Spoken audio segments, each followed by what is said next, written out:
بسم الله الرحمن الرحيم يسبح لله ما في السماوات وما في الأرض الملك القدوس العزيز الحكيم هو الذي بعث في الأميين رسولا منهم يتلو عليهم آياته ويزكيهم ويعلمهم الكتاب والحكمة وإن كانوا من قبل لفي ضلال مبين وآخرين منهم لما يلحقوا بهم وهو العزيز الحكيم ذلك فضل الله يؤتيه من يشاء والله ذو الفضل العظيم مثل الذين حملوا التوراة ثم لم يحملوها كمثل الحمار يحمل أسفارا بئس مثل القوم الذين كذبوا بآيات الله والله لا يهدي القوم الظالمين قل يا أيها الذين هادوا إن زعمتم أنكم أولياء لله من دون الناس فتمنوا الموت إن كنتم صادقين ولا يتمنونه أبدا بما قدمت أيديهم والله عليم بالظالمين قل إن الموت الذي تفرون منه فإنه ملاقيكم ثم تردون إلى عالم الغيب والشهادة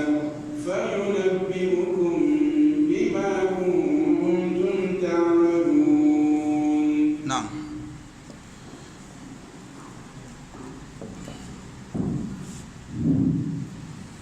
الحمد لله الذي جعل الدين مراتب ودرجات وسير للعلم به أصولا ومهمات وأشهد أن لا إله إلا الله حقا وأن محمدا رسول الله صدقا اللهم صل على محمد وعلى آل محمد كما صليت ورحمت وباركت على إبراهيم وعلى آل إبراهيم في العالمين إنك حميد مجيد اللهم فقهنا في الدين وعلمنا التأويل سابيو تونتي إلقى كابيتر جاكا بين ونو تكالكول بين ونو ربا إنا صلاة إيموغي برسي علي محمد صلى الله عليه وسلم kaduko wale ilikuwa kapitere je kabiriga amai bukata yobiani amai tante wale taise meho nyego ina kusansite ku kahuro zemene hinkante kuna kabara jibriwiki ni hinkante ho digo wale ilikuwa kapitere je kabiriga anta ise jibriheyo kabinekini ihinika tantere wayo bibirani aga alkhairiyo meho dibon na sarayo na qiyamul layl kini keyo dominika ilikuwa kapetereje kabiri na gamutense handuo kuna yendu handuli mwembonkani ka gono akuna dia gamufasika atoya kwene bonkani fasika atoya Nabi sallallahu alaihi wasallam handuo ni kandu awa alkhairi ndu alkhairi kulpai non dido nika mbenezan handuo awa alkhairi to khasara dan kari non dido yani ihe note kwe magaza wakati kinni bene yani ila lope mammo ila ro di magge gina make domi gono handuka nkinsi tan yo hono bimma nunefu dabu bimma aljanna fu firi sura ka gona yi mogine hon sura di non ko ke juma suratul juma adu ko barayo madina wen sura no den duka ke juma nyeno alfayo kin nanuma juma ka ganna aslama yo zamakin mariga boronkin mariga tutuma ahene nya fokin nanuma no juma di kasimanna handi hene non na andebi adamu na mariga nyen na halitan handi hene nyen na hurani aljanna handi hene arzuma hene nyen na kaza aljanna fu arzuma hene nyen na azumani nyen na kiyama bine subake si arzuma hene de na zumano ma jumano ka burunkim mariga akuna sari suratul jumu'a dika iba wensenni iba fagite hon aduko baro madina wen sura ibne ki madina wen sura yo ke tutuma saria nyono kinkanna adina salama tere wensenni fagi yo ka gona kuna iri kwa ka petere ye ka beri sinti suratul jumu'a di na andebi yo samma andebi wen samma yo wen senni kana samma kite la rubu yo kuna nyaadu ko baro an duniya gi raseno iri kwa ka petere je ka beri na samma kite ye sura di akaka ne se fagi yahudiyo mwen siriyo na mwen kabe na mwen zanka iri kwa ka petere je ka beri wen saria gana yo iri kwa na fagi teise sura di kuna be dia zuma ka iri kwa na ifurunna yasikan akin gaza zuma wen alamari zuma akin gare wen seni kuna ka sura di basinti nye kwa ka petere ya ka beri sinti na yasika sura kul paikin sinti na bismillahir rahmanir rahim sinti yona za nari kwa ka petere ya ka beri ma igo sinti na iri kwa ka petere ya ka beri ma beri ka na kul pai go men kamariga anduniya fu wa kuna da kiyama ama mungu ni hen noyo fiso kadang aljanna gina agono sura di moy girma yo kuna la labata keza sahihi muslim wanti la kuna muslimi wanti la kuna za hadith ibn abbas wan labari kuna akid anna rasulullah sallallahu alayhi wa sallam kana yaqra'u fi salati al-jum'ati bi surati al-jum'ah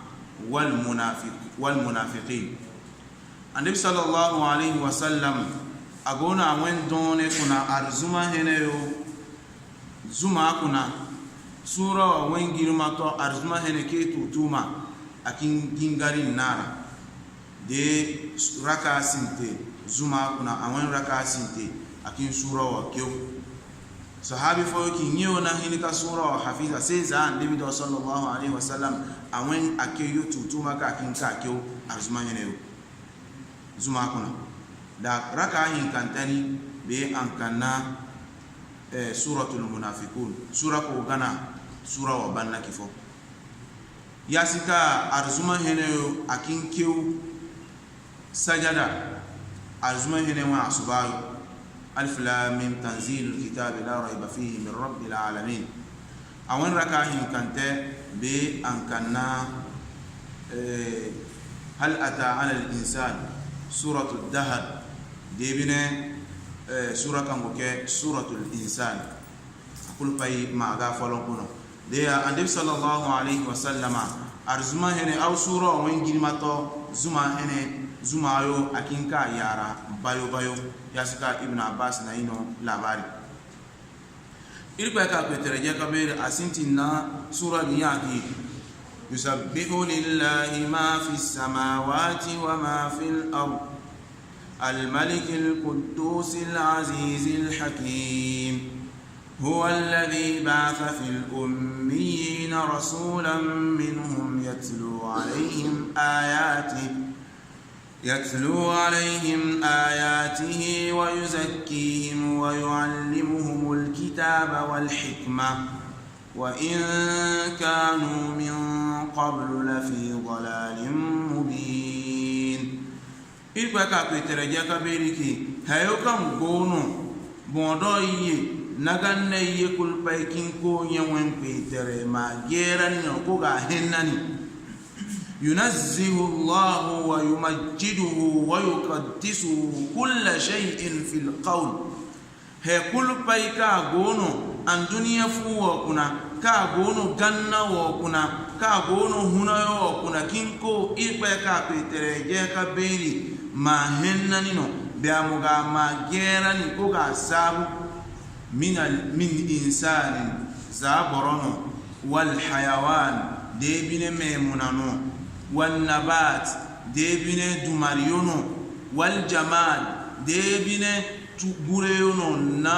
toniyo nkolo paikinko irikwa ka petere je ka beri sifano bimugazin meta subahini katenaya bannaka irikwa ka petere je ka beri nya abara al maliku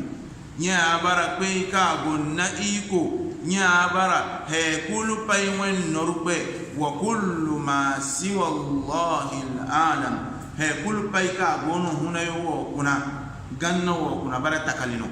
na bondo kulpa ibarano takalino iri pa ka petere je ka beri folon ku ya bara pe ka na bara takali asin na wo ka na te apetere bine sin na sinti odo abine sin na be ni odo iri pa ka petere je ka beri su ni kaki apetere zanun kaza wakati kaza goido kaza na sinti asin na sinti odo abine sin na be ni odo le abarano kweno kana e kulpa itaka lahul mulk nyepe nyago nakwe tere ay huwa al ilahu al malik likulli shay'in al mutasarrif fi khalqihi nyago na iko nagabi ko he kulpa idirani yasika hima abenega dirani no borio na henna niyoko anakim makiboroma di fotu fo أو ماجي دريوفو أغا الملك القدوس نيا بارا كويكو جايو المقدس كويكو جايو كو موريو نزبيو قدوس او جايو كابينيكو موريو نمكي أبيتريكو فونيو هفو أو زبيو العزيز nyeri pe nya abara pe abara igo pe gabi pe no ka he fasuga taki al hakim nya do ka bara gonino ka kin he kul pe gisi awon goido iri pe ka pe tere je ka beri ana bon sifa za aya dini sura ka beri kuna idon dia nyei kika wa in min shay'in he fasi ka gono hunayo kuna ganna wo kuna au bondo kuna illa yusabbihu bihamdi se ay irpa ka petere je ka beri ama zil ama sifa ama sabu walakin amano ibnu adama yo no gorum la tafqahuna tasbihahum no su fahima no su comprend no su ma metagano turikin irpa sabunna no sube amang dego irpa sabu gureo mo metengo irpa sabunna iyo ibuna adama yo irpa na ino yedi wengabi ana ino yedi wen iko imbe metegano gureo kin irpa ka petere jaka be sabunna ina dia ka andebi dauda ka irpa na no gabi nya na no iko nya na no gindikane atodo zabura kireo mo kin kanu bimmo zabura keu nara mefo gureyo bon nginko zabura keu no na andebi dauda mefo yasika irpa ka petere je ka beri anaino labari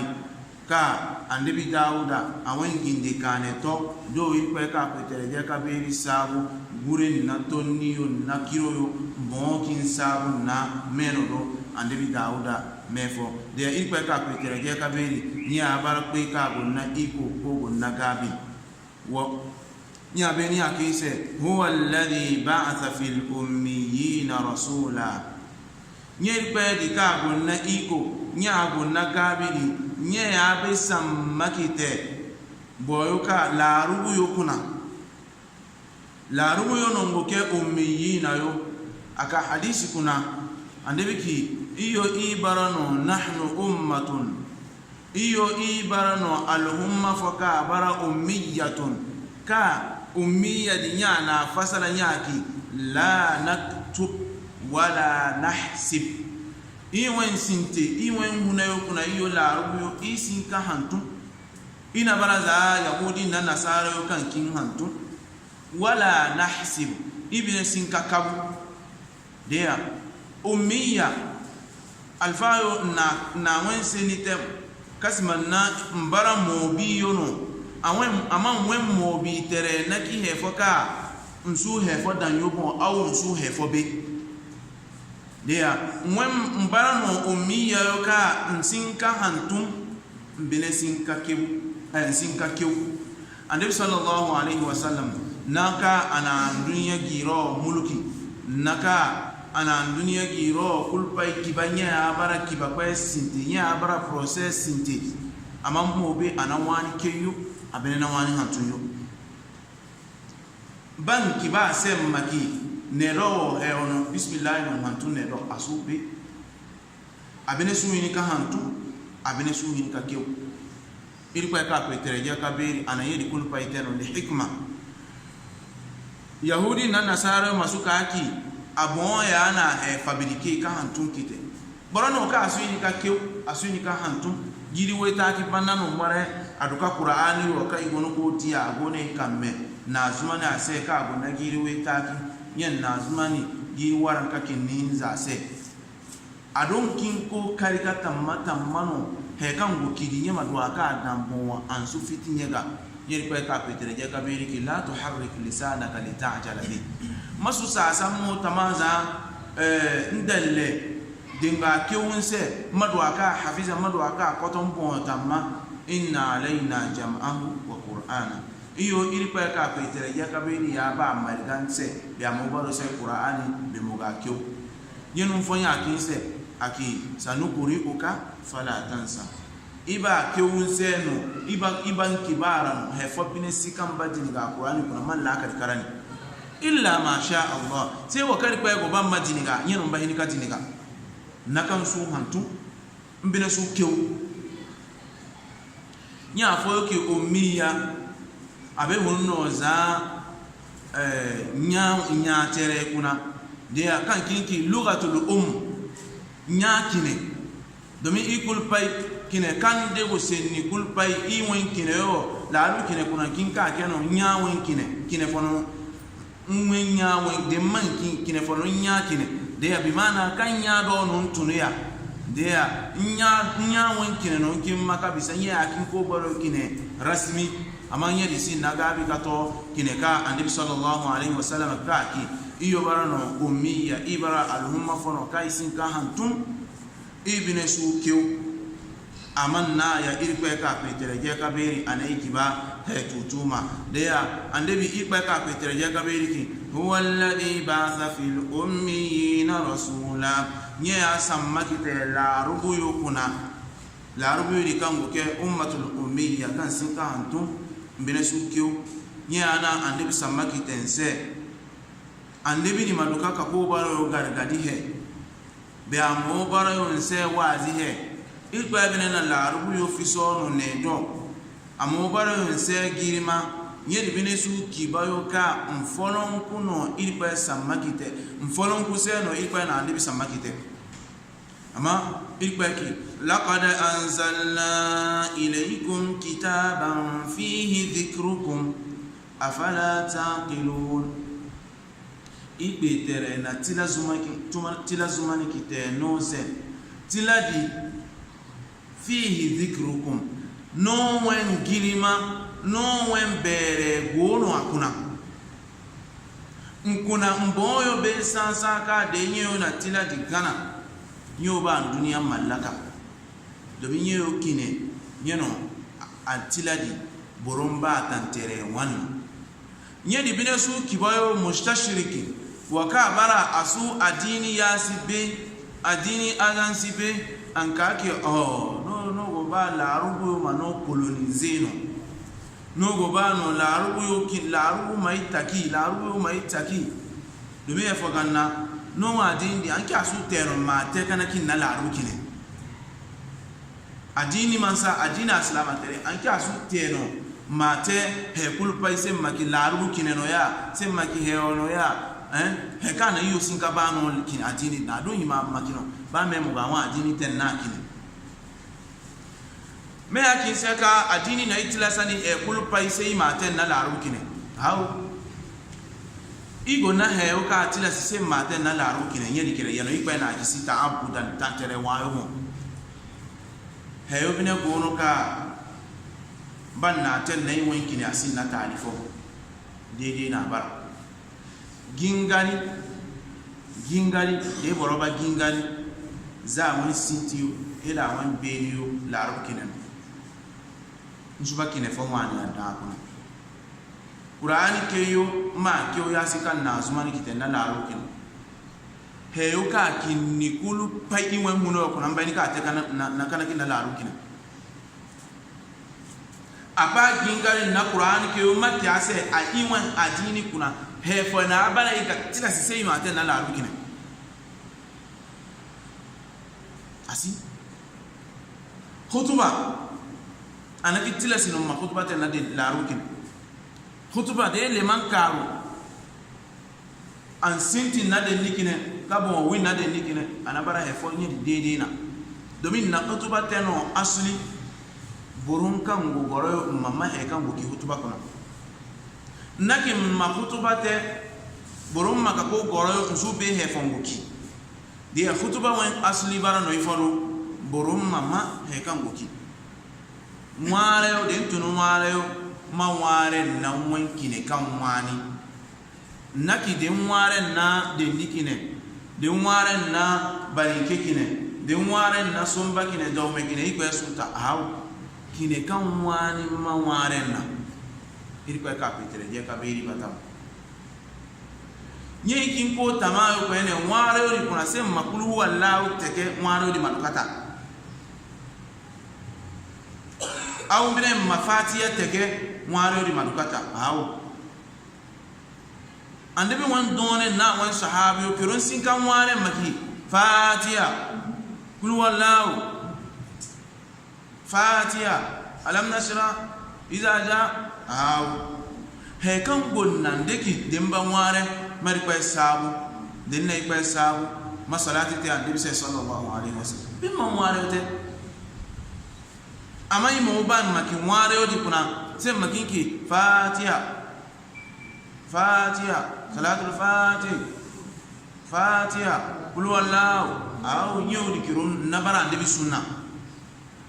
dengo ba sunna di bon koto ajin di bon ko so he bon ka tutuma wallahi mamaki bogon tino de alfa mo sen bakin ki alfa o bon to he fo bon ya bara ajin di tede he kulkin ko baro no seno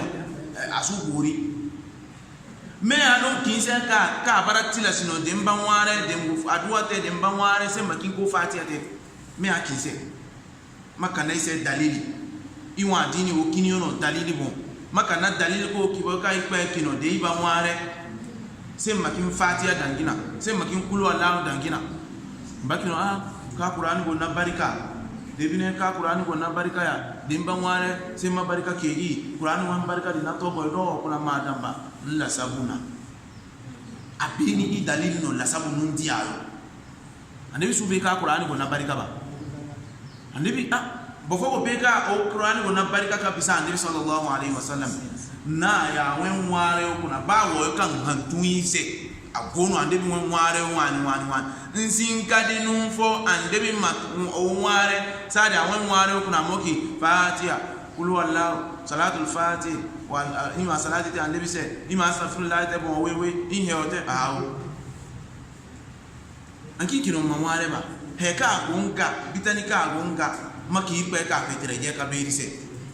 nyamware odi gonna wen azansi uno dena lolate bemma boro dem fono kuno mansa bemma boro ka kibla guna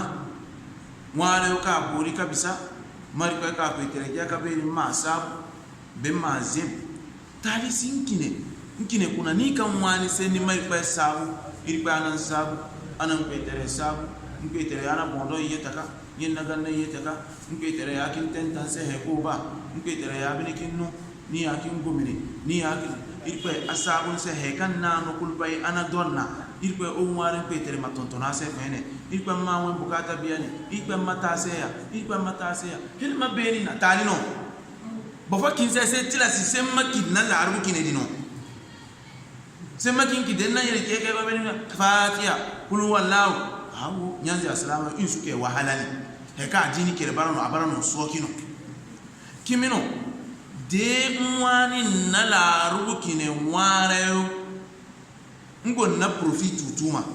nya kifo kine la arbu kine di akin senni tutuma marigano kabisa ikineyo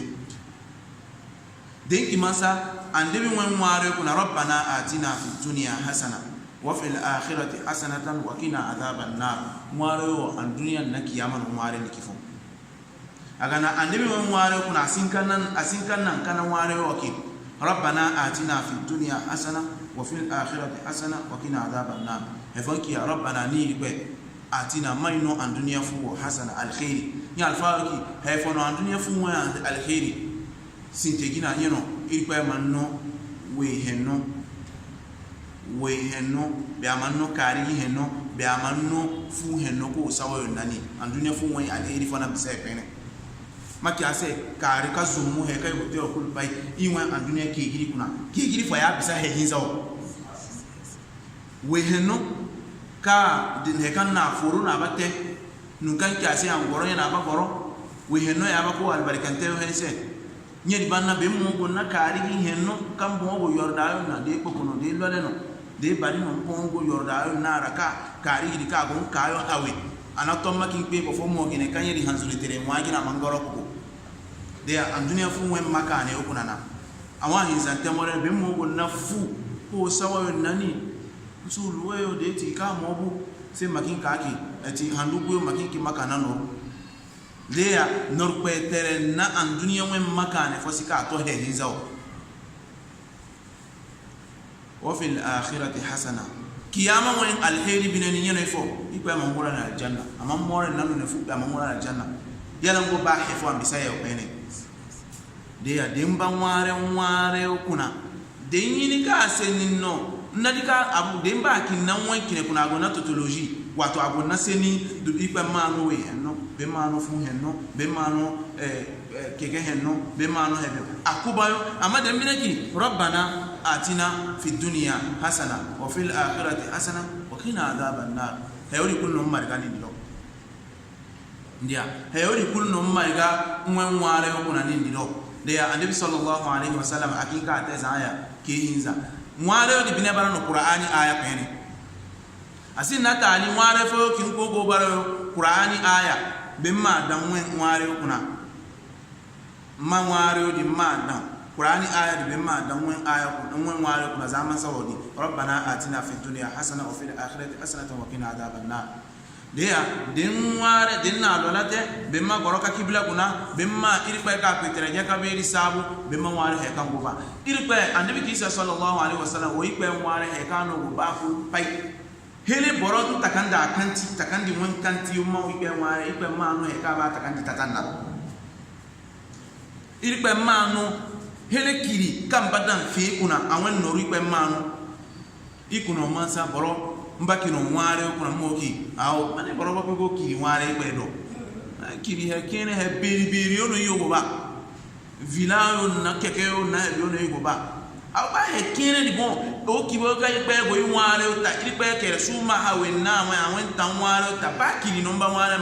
manu ma adam he bi kuna mfi kuna ni kere na bara hefo de ya wo ka bi ne su ikpe mware ikpe kin biliga naro dumi abara za o giriman kai tanondi buneya ni ri pe wentam mari pe ware iri pe ka su faranani hankul pai ma ga mu kari mu ware aga mu he akwe terega be matakiri akwe terega abisan nakambo takiri boroka ka den ka se ho nasuba faranani iyo bene ki done kuna ke tutuma ikimba boro nware o boro ka ba fara nani muga nware be mo ikpe ka petere je kabiri na he foga nana asiri fo goron inwen zanka zeri ikpe ka ya to ya de boro ngo pe ka ikpe ya ba taza nwane o do kan no ase ikpe ya ba boro banani be angeli zakanu ase ikpe no mba nware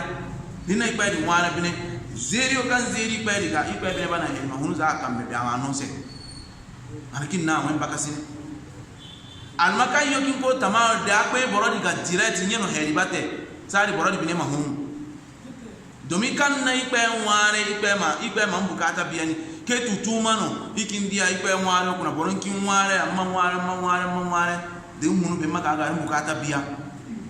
nufo wan ndo mbo tama be hefo wan ikpe ma garu se na hefo wan kul ma ya'ba bikum laula du'aukum wato ikpe bashin na yurum dana ki wen ware o kene kai wote o basi da wa dana ki adum o ikpe ke bashin na yuhe kai yurum bai mote alma mware ri bara e fono ka mo be ni ibuna adama ti kandi go mware suki asukan konu mware go na fume hinza fume sinte imma e kan go mware go ilo kan go mware sa kan go mware e kan go ke hiri pe manwara ama mbukata biani ka dika ni manna hedi ahin kante an hedi gisinse gari ka di nahi manna hedi wakati di kuna he kan go mare muso wakati di kuna nahi manna hedi be an hedi ama yedinse ila alofaka don bangari ila alofaka don baduni be ila alodi masuduni bene mwen ware do mwen sabuna nadu hedi ama ila alofo ka don baduni nye ananga nye ila alodi muaro di garu ila alodi naduni maki ase wo fa ya bisanse mogo nali heri ihe no mogo na noru ko zenye mo noru dam zenye di kuna be masudu bani nde mogo na no be mo noru dam na mogo na bani kasi na hefo wo fa ya bisanse asin nasika borosika aba zenye na noru aba de na gisi an zenye fiso ka kinye go ba zenye o nye mogo na zenye na noru dimba nwamba bo mariye no ho hene mbaka agari ndia noru afa go na noru di kulfati ga mo go ko lokotoro safari shashe no na se ukanna safari shashe no na se ukanna safari wa an wo gabune an wo nganne an wo tene ni bine tarika de charno han fo Muhammadu para samol ka ham titika mo go no haraka ka amanye na noru di kulpai o 50,000 wi abon na koyo na weyo na ifo yano dépense yo di ko kaga sari nya won la sabu ko amoki to da don sinan noru di dom mani he odum ba hono man noru odum ba hono kago na noru di masanye no ndi ahini ko he o lutunna aha kago ke sinan noru azenye ntama ikwe ka petere je ka be bara borono awen zemene kuna ikwe ko be asiko zemene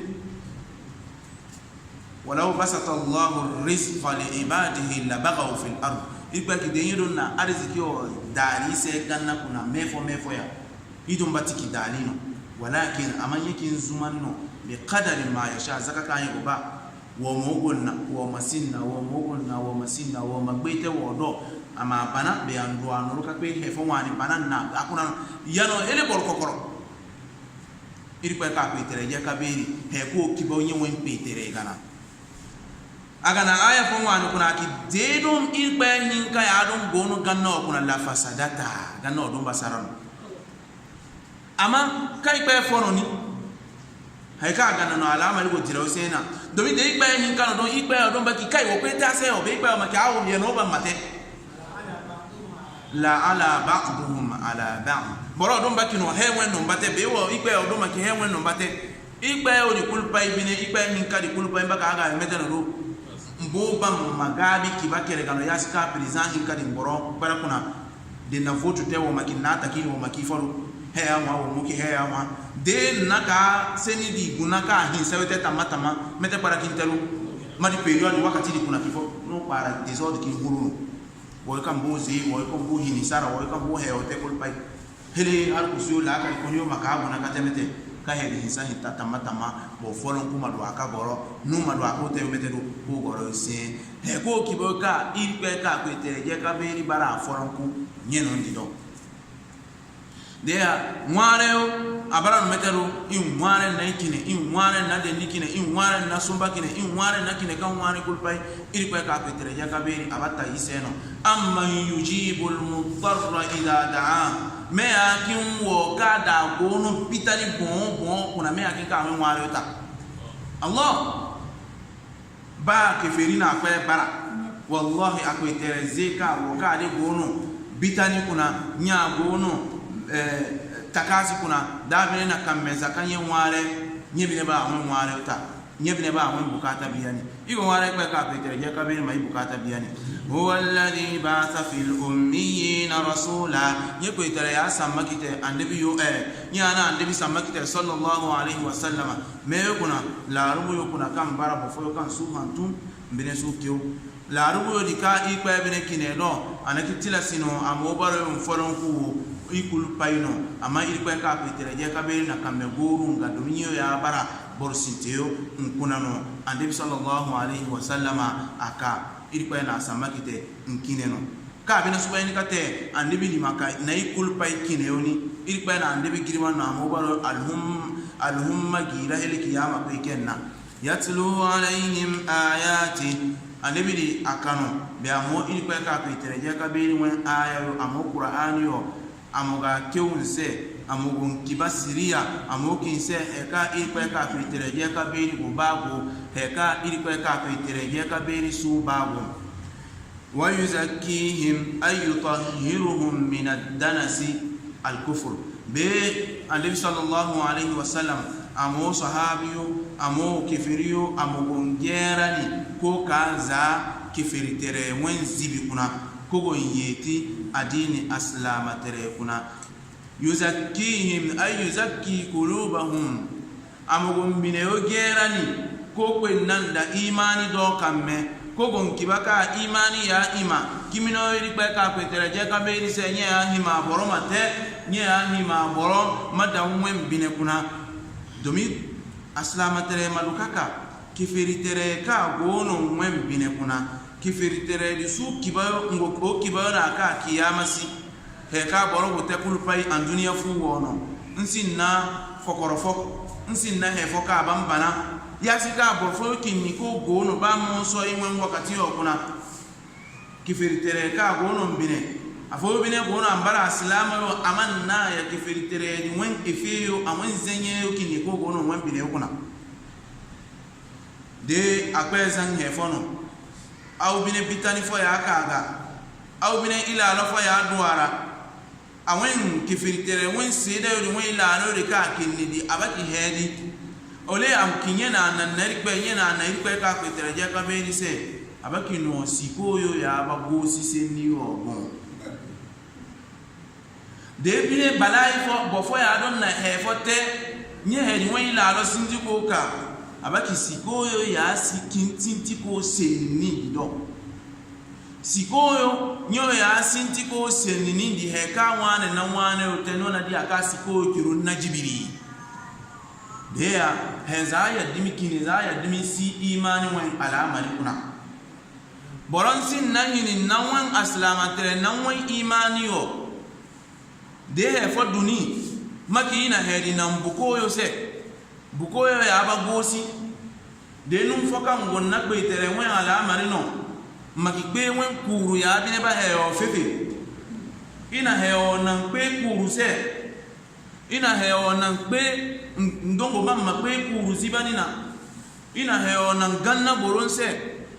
mahari hanka tolu ganna ma seni foyo seni katufa maki bukoyo ya aba fefe seni o fefe heo kulpa ibara no kifiritere wen ala amari hima boroma moru nara nsi nahini maki bukoyo ya aba seni o fefe au mabukoyo no hari foyo baki mabukoyo no hari au mamonyo bukoyo ka giriwe ka bisa giriwe na zai yasi zai babesi in ho bukoyo di manno hari au annabi sallallahu alaihi wasallam adun ka kan gali he o dimyo kuna kan ga te ka bine kani nya nan gera ni yuzakihim anan gera ni imani wan alama ni kam moran na he zalim de ana ima ko korban na kayo morun na adini para nyei morun na beo inkin ni keferitere wen trasi yo ka kinni di imo kinni yo ko tamayo buko yo ba he fotay seno ha de na he o te he kan kin burun hamburani na bafo kan gonguna za dan takallayo ka apayo français non kiu mo ntama ngo ferio na tano mbaki mete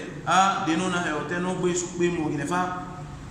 no wen buko de na he te buko di baka kangara hawo buko di batense yawo wallahi ba he fon sute ba he fo nsute boron wen imani zaka mwen kimino zaka kango kimino yana ilpa ka petere ya ka be ni kin na wala amari mo baro dembire tanka buko yo ba he otense mbine ba teno si tankere kunna gabi anki buko yo no nkimani ka buko yo ya ba he otense ba to mbine ba tense mba de ila no mbine ila no kan dongo ngare mbo se wen la sabu kunadi ila no di bine ikpa ba nam anka sadi madam metero buko yo ya na tense dia anabi sallallahu alaihi wasallam akano nyana ngerani yuzakihim na wa yuallimuhumul kitaba nya kanya gon kiba qur'ani yo wenke yo metem ba qur'ani ke o kerega metem ba awan azansi yasika baranna wan sariyo qur'ai wal hikma yano hadis anabi sallallahu alaihi wasallam yasika nan kiba alwalatayo nyana kiba jingariyo domi aslama tere irko ka petere je ka be na andebi nono wahihinka waka bara qur'ani kan na azmani kite tirati zai ko ka petere je ka be do nyedi gono ahinkante waka bara hadis no ka irko ka petere je ka be na no dia annabi sallallahu alaihi wasallama no wa fo masuka gora wen kitabon awen goido sadi anki he kan sumani kute qur'ani kuna yona iba gbeiten na ka si qur'ani iyo su gbeiten na wa inna ma he annabi sallallahu alaihi wasallam utitul qur'ana wa mithluhu ma'ahu nano qur'ani zumani asen na qur'ani wendimi ka yano hadisi ni yadu ko qur'ani fasala dia de iba ka adwa firka fa iba ka adwa zama fo yo kan go ke qur'ani yuna yo nyo ke ron su gbeten na he fo se qur'ani folonku he ka go no qur'ani kuna folonku no yo ba gbeten na he ka hadisi kuna yo su gbeten na iba kin se awo go te moso iri ko ekino wa yuallimuhumul kitaba wal hikmatu bina hadisina irpa ka petere ja kabiri ka anandim sama kiteno agon kiba qur'ani awan humma kiba qur'ani keyo nya agon kiba hadisi yasika awen ala maribara irpa ka petere ja kabiri wan sariya bara sadi fefe fo ya gono qur'ani na hadisi binni domi boroba ha qur'ani ke barano kalamullah منزل على نبينا محمد صلى الله عليه وسلم قرآن برانو إربا وينسلنينو كان زماني كته النبي صلى الله عليه وسلم بواسطة جبريل ملائكة جبريل يانا تكتزا إربا سنينو يا ملائكة جبريل ما أنا كم مكي أبيكا زكتزا لو المحفوظ نمكو هنتونيو أو malaika jibril manu irbe kiase pe ki andebi se nya sunu kite nya ka ki andebi se nya andebi bon bi ne ki meyo se sahabi o se nya na ton na ido de a iwen qur'ani o kere abarano kalamullah abarano irbe wen sendino qur'ani na ki halita domi irbe wen senni bara irbe wen zemene fono boro wen senni alai mansa alai ladan demma wen me furo ki fon babe ka alai ladan na abona dia asenni di wen abara wen zemene fono irpe wen senni di barano irpe wen irpe bon no dia nsin na hini maki qur'ani bara takalino qur'ani ke barano irpe wen senni no domi denki qur'ani bara takalno de abara za irpe bon bara takalina irpe won seni domi seni dika hunu za me dona hunu za irpe ka petere je ka bin don wa ilayhi yaud adona abine ba ye de qur'ani ka gone kamme o kai gono ko kewo abarno irpe ka petere je ka bin won seni dalili yo ka tutuma wa in ahadun minal mushrikeen istajaraka fa'jiruhu حتى يسمع كلام الله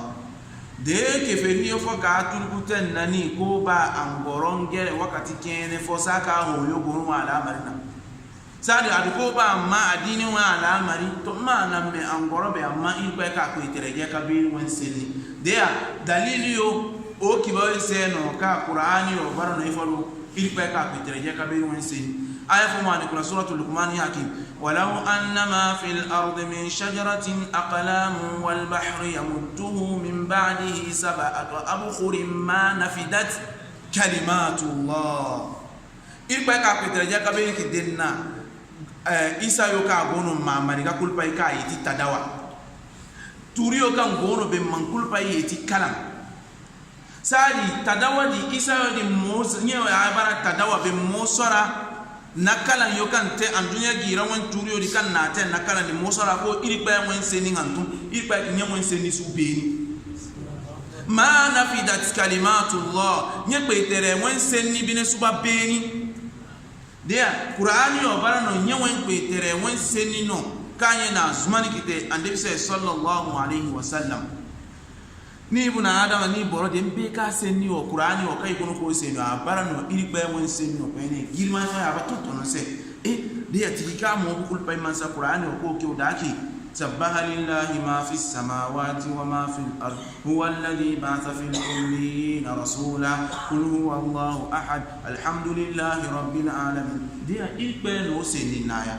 iri pa won seni iri pa seni ka seni no seni ya de heiba girima fo baya ka tontonu se mwen pine kuna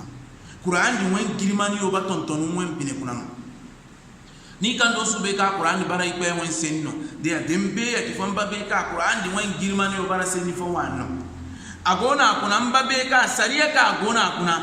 pedi ka na atakadi pedi wen senni pedi ana sariya di kisi agana hefa sika ba hinika anduni o dirani de se wahayi ipa ya kikite awen sariya bine ya abara sariya ka za 1439 kaka na wakati hon ahunu non digiri dufo na zontaki na wetaki afosi za ndimu wen ka kaka na hon qur'an di kuna hekanga ke okulpa mbaka aga abara no metelo afon bari fosi akona he fosi ka abara hetago foka denna ke mbaka aga ri abara hetago bal denga ke dengo ma he kango kia kuna abara no zani no gotenna kifo domi ilpe ka na qur'ani zumani kitaise ka abara ilpe wen seni ilpe gono ko senidi mo be ka ilpe ya gombe ala ya'lam man khalaqa wa huwa al-latiful khabir be ka nan takanye o be he kambara nyembene bo kwen nan se ase in labari an kulpai de zama fo baka hunu ka ki qur'ani bara makhluqun qur'ani bara takalino ibaki seno awo takal layo kan na hantuaga ina hun takal ladi ke bara no iforo na tenu alma senni kay gono ko senni na keyo kay gono ko tedi keyo di mewen no do ikpe ka petere je ka be won keyo ikpe ka petere je ka be won senni no de man san na do ni kpe fo man do ni za ko tenu ko senni no he ka do ni kpe di senni no anki aseni na ba he ka kina ba de irbe kele bon wen seni de na qur'ani za ko ke irbe wen seni no anabara halita anabara takali huwa alladhi ba'atha fil ummiyina rasula minhum yatlu alayhim ayati wa yuzakkihim wa yuallimuhum alkitaba abun kibayfaru tiladi qur'ani wal hikma qur'ani wa yuzakkihim nya gono ko ngera ni ko gon kaza azimi za kifir tere kuna wa in kanu min qablu la fi dalalin mubin irbaki qur'ani dikayena zumani na ikman na hadisi na seniyo kai mo kulpai laru na wo kan ki nodon gono dere kuna no dere yo bonbon irba yana hero kulpai tano se الحال نو حال دون برنو متى وإن كانوا من قبل لفي ضلال مبين بنا كانوا دون برنو بفونو أن ملوكا أن دبي سمكته نو غونو دريو كنا دريو كا أبرنو دريو غون باقي هنيو غونو نيجيدو زنا غونو نيجيدو وعد البنات غونو نيجيدو كو نو كو يبروكا نو هي نو غون فيكي نام هنديو kere takiyo gonon kere zwani si yo gonon tiki dalilio mo yasi wani fosi ka sisa ka ande maduka ka sallallahu alaihi wasallam ka ande sallallahu alaihi wasallam ka nya hon se he o di kulpai nya na foruna tantere wayo nya na foruna nya zetere dobyo dia irpet ana keferiyo wen hali yo sifa ise yasi kan dum bara za salama tere naka dembene go bam man hali be ba mo so magbe wo kan nabara islama nun ka islama te sima ko hunan nanda ba gibiri fono au gibiri hinka mwen he ka kuna ngono mbadi aka kimino ngono dere yo bon wakana ka islama ka ko gono parakene kuna dendi a wen zibi bon ka ga bo gono aga wen zibi gina mbaka ake abine wen zibi dia ni kan gono aslama tere ka iri kwa na bewa tense ya no anatom mai kwa ka petere je ka beri sabu dia iri kwa ki sahabi use wa in kanu min qablu la fi dalalin mubin banna kanu don gono hali fokuna no ka adon su bori ni kwa ka petere je ka benna andi sallallahu alaihi wasallam samakite nya kan na wahi ni banna ni kwa ki wa akharina minhum lamma yalhaqu bihim wa huwa al-azizul hakim kan bayna andi sallallahu alaihi wasallama ana sama kitanya yana sama la ruyo kuna domin wakati di kuna la ruyo kuna no ikwa ko ban andi sama debine andi baka wakati di kuna goido di kuna kana kin na la ruyo kin asubate domin ikwa ki wama arsalna min rasulin illa bi lisani qaumi nyona tabaka andi bi fo sama burun se na burundi wendalle li yubayyana lahum andebi di makaka ka afeli gitense kaka bayani tense he ko bori na e ka su bori de aka andebi ka masuka tamaza andebi di barano la rubi o folon ku wene andebi wen wakati nye borbi o gonu kuna nye mbon huru aslamate bature o gonu kuna wa kan nakilla rubu yo mbon gonu nye mbon huru adina aslamate nya ndebi na kulpai sasawani nya kise hajjatul wada kuna aki ananha akinse inna dima'akum wa amwalakum wa a'radakum haramun alaykum ka hurmati yawmikum hadha fi baladikum hadha aki nowe almanio na nowe norio na nowe borotere kulpai barano haramun zai ka no na hurmi anu hene o barano se haramu ila alotew يا بني يا كنسان ولا فرق بين العربي والعجمي ولا فرق بين الأسود والأبيض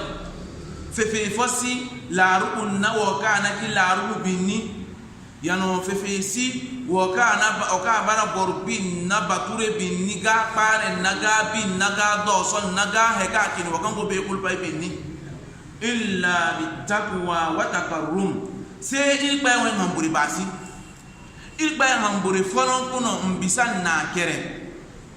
aga na ka hadisi kuna nabi sallallahu alayhi wasallam aki inna Allah la yanzuru ila suwarikum wala ila ajsamikum walakin yanzuru ila qulubikum wa a'malikum ilba suno wen bineyo no wen gayo kuna ngaba mbara gabe ligbe mbara duwu mbara borudumo mbara boru wargo awo ngo bori haru henno we henno harufumo dana gire ligbe kere sunye likuna hefo guna yanzuru ila qulubikum no wen bineyo no guna wa a'malikum nano wen gbeyo kanu ote nyino ligbe kere guna de ligbe kere su guna ka wo bana dimi kaza iyo alfa yo dimi yono iyo leman yo dimi yono yasika bo fo go tamayo kanyo kirum nyo ya bara leman yo dimi yo nyo anani ma le mantere ma hunu za nu fo za nyo fu nyo ga nya di wan tubi wano alhamdulillah le mantere wan tubi no ba wano suba alfa tere tubi wa domin le man yo gono nya alfa yo gono nya be pe yo gono no suba be pe te be wan tubi wa be yo keren tinka tubi wano se sa kan kyo de kyo no mba be wan tubi wa Sayyidina Umar ikpe ka petere je ka be wan subi matwaga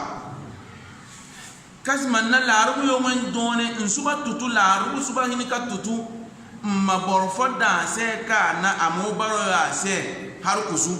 sadi nya mo gono be bo fo mo baro nya se har kusu farani kuna fu kuna ni kambara borkini Sayyidina Umar gono Madina nya bo fo ka hunu kita za Madina kauka Maka nya ana bo fokki Maka wan har kusu akwai bara Quraysh wano dimi har kusu kuna ko hunu kadu ko kwe Sayyidina Umar kubeyo Madina abi anduka wuro kita na domi de har kusu ka Mbappe akubeyo kan pe akubeyo nyem gora ka faagi wo ka pe akubeyo Maka wan har kusu kan faali ka be ni akito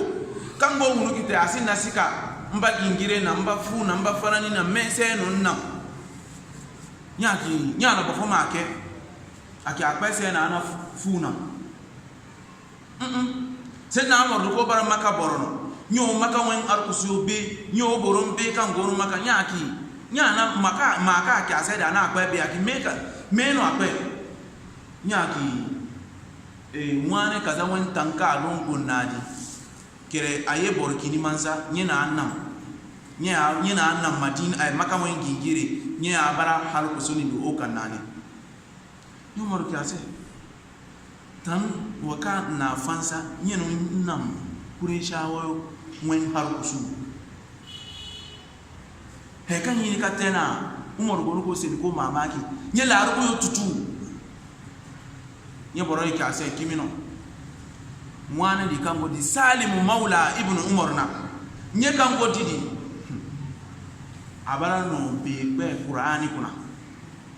nya wani faraid nya wani tubize minio izi na amor na bonzigizi yake ndale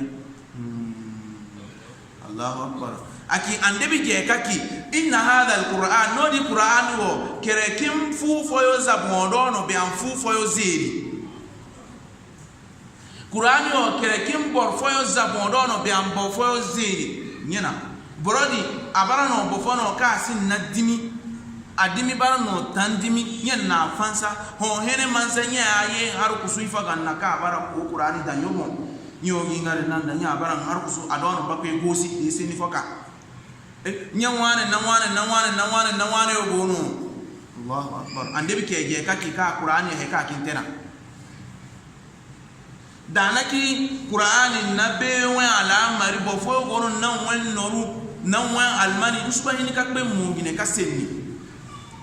almakari pete wakani na Qur'ani dambonya bara Qur'ani pe ba mana ko kul pay da de baseni ban nan wan noru nan wan kul pay kim bane no suni ka e fote ko ene dia il pe ka petere ya ka be di kire yana be yo di no ko do roba atabun roba abara no bor monte ka amon suni ka gbete agana monna nam adon bara abara tanu awen tantere ni to abara monte asuni ka hefote bor dumu ko go na koma ka he kan go ba ma sifa kirega suni ka hefote nya wen waka go nara to anan tam makwe guna he kan ba ni kate anadwa he ka bate se ka pe goro Sayyidina Ibn Abbas wen ke yudo akaye no Maka kiran na pe kulpa go kane aseno kin gora boy don he ka be yuri kere kintena deya imo be o be yuri kere sin na dimiyo makaki iyo kaza ibara leman yo wen dimiyo no au ibara alfa yo wen dimiyo no ikeke yo ibaba yo alfa sin na dimi se alfa yo kan bara mati bisiyo se alfa yo kan bara gobayo deya kirumba in ka gobatere wen tubi wa ta'allam falaysa al-mar'u yulad 'alim boromma be yo kegi mo be ka sinka boro he amogonna beyo amoba be pe awo wakande dia go na beyo kulpa suka taman na he na beyo no fa na he no nya tunu nya na beyo ni keyi nya no beyo ni nsinka boro he na beyo nkim boro he no na gobatere gobano ba ini ka he na won gobatere de bine na won tibuyo irpa ka fetere ja ka be maka farata ise de ya ande bi kera kirise fefesi borbin na bor para binni fefe binesi bofo makaki a dimio kaza nyo ya bisa dimio demba wuro dimio kuna masa bofo makaki tarwara ya bara dimisinti au manne ya bara dimikam bisa au fafana au kumate au wane kaza au ibaki sena temo so yo kiro alfatere wa ala mari na dini wa ala mari kise dimika bisa ilpe ka petere je ka biri donyen dimifo dimika o ilpe wen sariya gana ko annabi sallallahu alaihi wasallam wen sunna gana amade no baka akino dimi ya bisa ibaki no se no au dimika bisa ilpe ka petere je ka biri donyen no ifo dimiko ilpe wen sariya gana de ya heno ta'assub dimi ko to ko farita na dimi ko kiboka ni wen dimi ya bisa au boro mo ti ayo ba amoga ka ganna dimi ka kuna ye gono ye wodi ala dimi di bara dimi banna o dimi kene ye ba hunu za dimi di ka dimi ba to boro di dimi be dimi asuba do da ki kiyama asuba do aljanna mo hewu waka to ababa be ba no be an dimi ba dimi kaza na adon bara ama asuba ma ken na dimi di ahunu za dimi di ka boro di akwe ana hasarate adina salamatere hu ise za ya dimi mamben nan dimi kanken nan dimi ma nyedi kere naki hefoka abara ila alofo aga nano sahabiyo mwango tutuma woekan isi kama maki Salman al-Farisi ba zamana hulo za Farisi ganna kakan Bilal al-Habashi ka hunu za Ethiopia ganna Suhaib Rumi andebi zamani yanongonke andebi bomo gine dia den ka kinse Abdulaziz Sinande talino wallahi abara dede no ka abarante no mba fari na ta ite na yedino amani fo kan baka kinse ni hunu za akpelle no awun hunu za agbengbere ke no bi amo baro se za makinki e fo ganam suka ke para ku boro ni kere mbara mo bina adini hu ise yedi nsugo nwa adini pe na dengo nwa adini pe manken na nu kan hunu yedi kere na baranse hefo domi bo fo ka su be zanka be boro nyeno aboba makinye na nken na ma di sa nye bon kena ni na nyeno kin ka se ka awu nyedi kene yo si akuna abara de no ilpa ka petere je ka be ma ikibani wa adini be boro ma fari ten na he kan bara na wen asri abisanse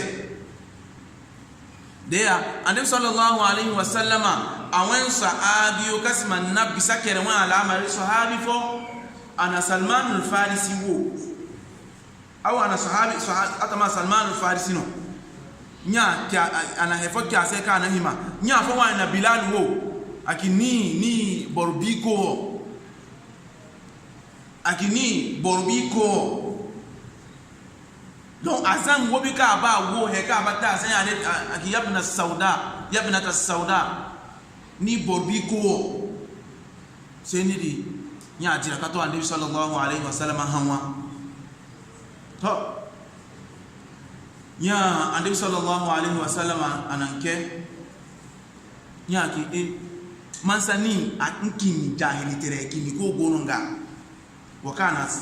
Bilal wodi akimansa ni jahili tere awen seda kini ko gononga domin ma borowo ko kibo zanga kena ni na wen dimi abara no ni kan na kiase abara no mbara no jahili tere wen kifiri tere wen seda kini ko gononga innaka mur'un fika aljahiliya ni mansa jahili tere kifiri tere wen seda kini ko gononga ande bi piniga nya mabine abine sara naseni za ayadimi hefo kana ni sahabi mbahini ka kin hansire se za ayadimi kad ko ke yin makin na kwa kena ni no borodi bonwo nya abine sara nya bitime ta abate ande sallallahu alaihi wasallam mogine nya akani ganna nya ki wallahi yeba ke gino he ka ande mo be ba yordan nanye he Bilal mo ma yordan nanye ni sahabi nya na jebero dari ganna nya ki Bilal ta'al aki Bilal makka maka ka ke won ke zabe man ake ajebere le passé nanke hila de bon bi mayi akani ganna nya ki Bilal kakan ke giza nke di kana ni ka don wodi nke di ma zakateke amando ajebere amewo ga be maziri na ganna hila de bon bi mayi be abon la ka mando akakan ikwa yorda maktabata sahabi riga heba Bilal kinki ya Bilal na kuna ya Bilal hewo anaki boroka aba jabere au meka na la ilaha illa Allah sini anaki foka ba tam ni jabere namme o kana la ilaha illa Allah sini dan ya kaka ke za men ko te medelu wa tam akiri man na won yabi adini bisayem he ka sahabi kirunana he ka kirun barana de borona wen dere ki fo din nan dere bi anaki kene o tije no ba ki fo suki to ko roban nay baka hebti ama muso kina di za burun gono su tutu awo zama mo ge non dere nyen nkinse wana he kan te ona matutu ki fo be maki wa wallahi wana dere no he ka do be se ni di mabiri di abaran se fadun no girimano mapé ko faagi no fo wane te nya ki fo ko do nya ki magafara te se manye dere amayo akiko baro zama ki kene on dede di denki mba kene no de inna de boron se ka be intermete indu ka seni di hisa fefe ka gono yo na sahabi obinina nyanza salama de ngoba mabbe fefe ka gono yo na sahabi obinina o dimi yo na to ikwe ka ko tere ka be mai hali yo hisa ikbapi ka adini naka la rubi yo folon ku ganani wa akharina minhum lamma yalhaqu bihim bofomwani yo gono pene ka ikpe ka petereje ka be sam anan andibi kanse andi sallallahu alaihi wasallam de anaka la rubi yo di folon ku se akano bor kulu paise agona kwa yo kuna boy kan bara la rubi yo na wo kan naki la rubi yo kulu pai de alfa kan na tafsiri te كان النبي صلى الله عليه وسلم من هم يا رسول الله من آخرين كائن باقي بفوان يكن نكيل عربي بين كونو يكون كائن بين جاترس ما كتنسيا النبي صلى الله عليه وسلم أكيد أكبر يكون بفوانو كان جاك سلمان الفارسي أقول أكبر يكون أكيد سلمان الفارسي أقول أكون لو كان الإيمان عند الثريا لناله الرجال من هؤلاء de imani dom bara iman no ka agono asike agono handoria ka agono bongodo kango ke handoria tureya heli bondo heli bondo lolika kini kuna kinko asikete borfoyo za Salman al-Farisi timiyo mbaka ka to he sureya do kadu imani dum ka agono kasman nasanu ka huna nanu ka hunu natiro ka te adini gananya ma ande Muhammad sallallahu alaihi wasallam gananya na bon nera nya ba atutunye mo baro tam nadi za ne ro ka kwe nara ne adi madi ande Muhammad sallallahu alaihi wasallam ganana akitam hele na nera hele atokite na Madina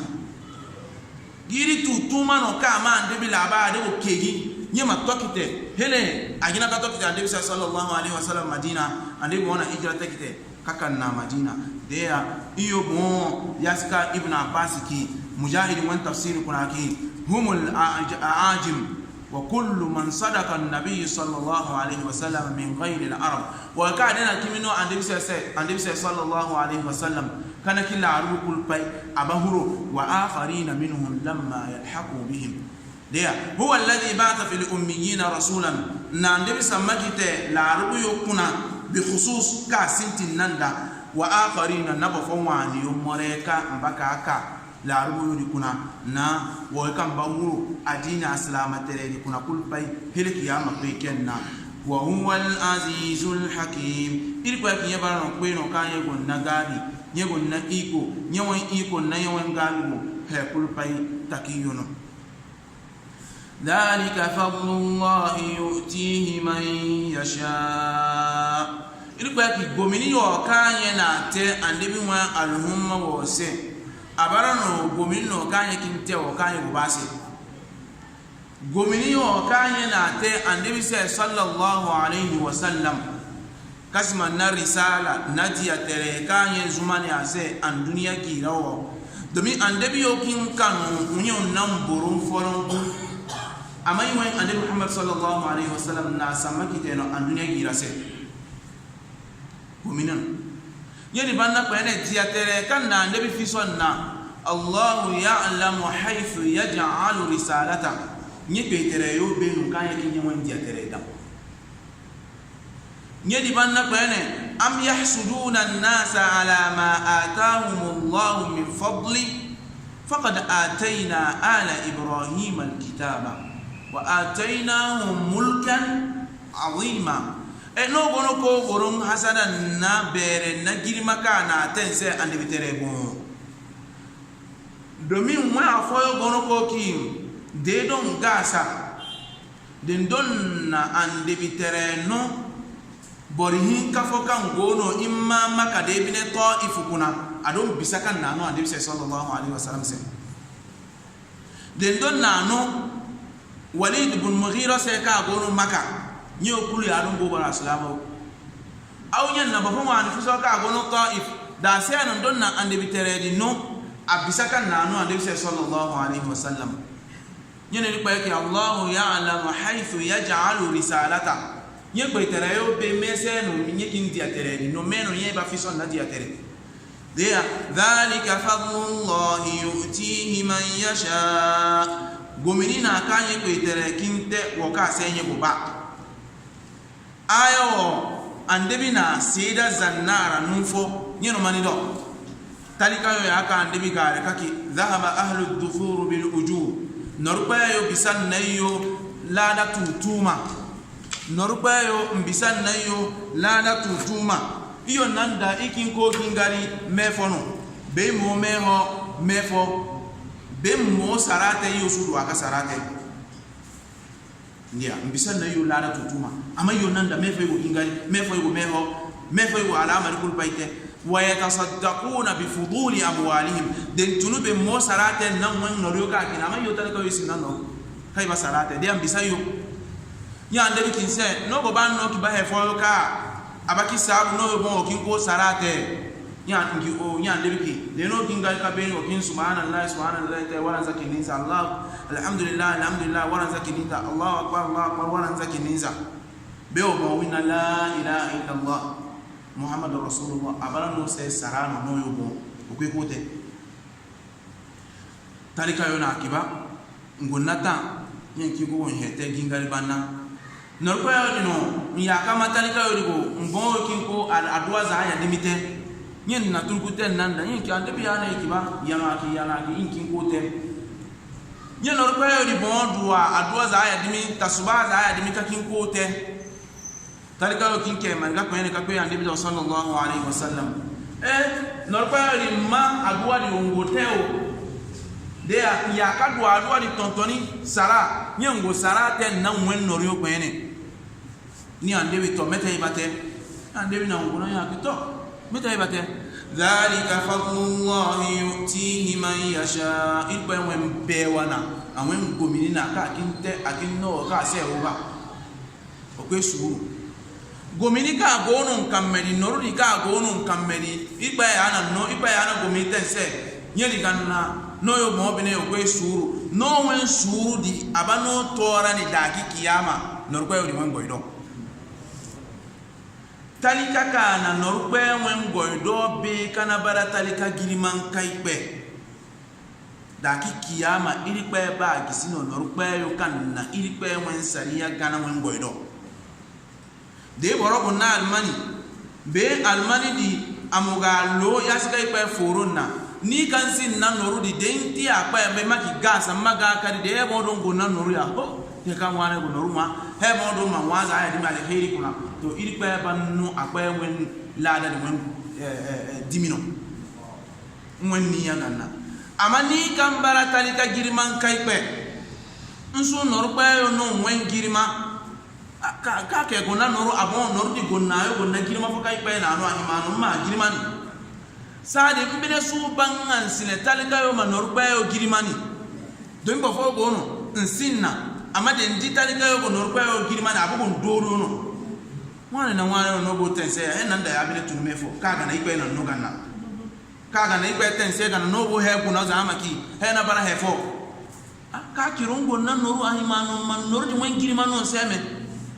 banna ka anu kul pay go ki noru wala anaki maki noru ya su bori bora ya su bori noru kere go na giri maka ikpe na no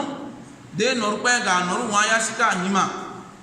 na godo ka ikpe na no ahima noru pe di wa no awon giri mano wa no awon plus society kuna no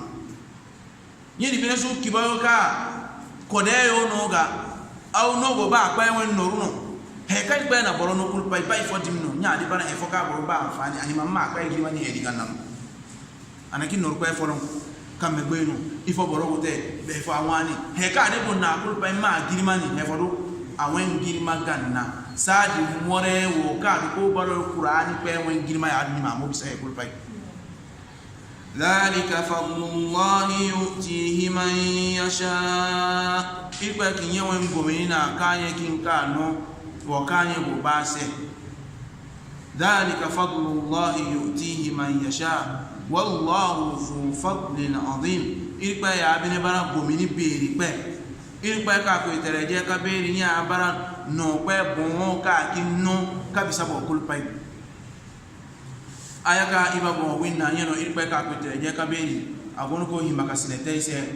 kasman na yahudiyo kayena no beyo yen na beyori na boite na beyori yen hima kasine hunu zame zakare kan na teke tilayo kare kan na tilayo teke abonmu ka kari an kwen na fu au an kwen na yebu boy do an kwen na no fo asupe he fa ya go na ga adiba tirano ka kwen na mandoro ka kwen kenu kan go ba de ya yahudi na nasara au yahudiyo ngwen hima kasine no ili kwa ka petre ya ka be kanise ya no ni fo kulu paika mbogo na beyo mbine suba mabeyo di lo mbine suba masaria wadede ngoba mabine batel na mbeyo di ngwen hima kasine barano mathalul ladina umilu at-taurata thumma lam yahmiluha ili kwa ka petre ya ka beriki yahudiyo ngwen hima kasine abe barano wo kan no at-taurata nyembena au taurata di na keruma na gbeite nara yasika ikwe ka kwetere je kabiri na furuna thumma lam yahmiluha mwenyi makasine mbena gbeite na eka ikwe ka kwetere je kabiri na furuna kamathali lihimar mwenyi makasine bebara no zakare no karikete no farangano yahmilu alkutuba nafi'a o tila gere yo no tila amfani tayo Qur'an yono tafsir yono hadith tila yono dakhma tila tutuma beri wala yanalu minha illa at-ta'ab karedi au karikateri asinna amfani fo tila yodi ko se gere yodi folon ku fara yo ka gunaga abin adima gere ka fara de ani bon be pe kan go na be yo kan suba magweta na be yodi ni ka il pe ka petre je ka be na fahimani kene fo he kan wani kuna suba magweitenna mbarano za kare ka o gereyo ama su amfani na gerodi awan amfani tikino farayo wahala kan ta ka gibri kabiya kite kan te kabiyo dikegi na ka fahima na ka gora tafsiri do ka gora yo kulpai sari den kana sari fo den kana seni fo ka hima magweitenna be mu ba ma he fo ka borum mo wi ka hunu za seni dika kama thalil himari yahmilu asfara awon yi makasine be barano za kare ka na teke gero na teke tilayo amasu amfani na tiladi si farayo bi samathalul qawmi alladhina kadzabu bi ayati llah ilikuwa kitri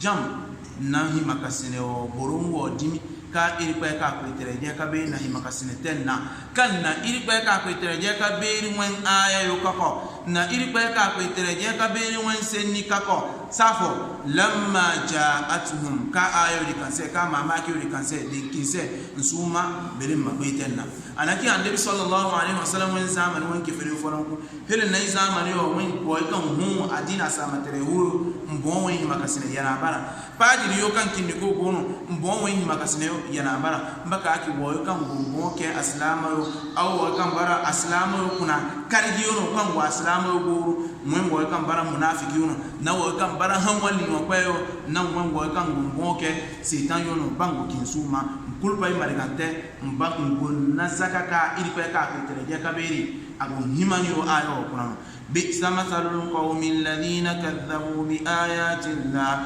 wallahu la yahdi alqawma adh-dhalimin ikwa ka kutereje kabiri ki nyene la yuwaffiqu lil khairi nyesuba